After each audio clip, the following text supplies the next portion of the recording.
शाळेच्या सुट्टीत शाळेला न जाण्याचा आनंद जितका व्हायचा त्याहून जास्त आनंद मला उन्हाळ्यातील पदार्थ खायला मिळतील याचा असायचा. लहानपणी हेच तर खरं सुख होतं, नाही का?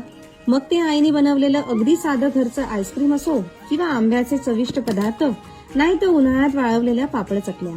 त्यात काहीतरी वेगळंच गोड पण होतं. उन्हाळा सुरू झाला की घरोघरी वाळवणाचे प्रकार दिसायचे. आमची आई तर दरवर्षी उन्हाळ्यात अगदी वर्षभर पुरतील असे पापड आणि उपवासाचे खाऊ करायची. उन्हाळ्यात कायमच घरात वाळवणाच्या पदार्थांचा सुगंध दरवळत असायचा. काही पंख्याखाली वाळत, तर काही गच्चीवर, काही बाल्कनीत, तर काही अंगणात. आई तर कितीतरी प्रकार करायची. लोणची, ज्वारीचे तांदळाचे पापड, साबुदाण्याच्या चकल्या, आवळ्याची सुपारी, दही मिरच्या, मुगवड्या, गाजराचे सांडगे आणि अजून खूप काही. आम्ही दिवसभर ते वाळ्याची वाट बघायचो आणि वाळल्यास लगेच आईकडे तळून देण्याचा हट्ट करायचो. यात अर्थात मेहनत खूप असते, पण मजा अशी की या पदार्थांचा आस्वाद मग वर्षभर घ्यायला मिळतो.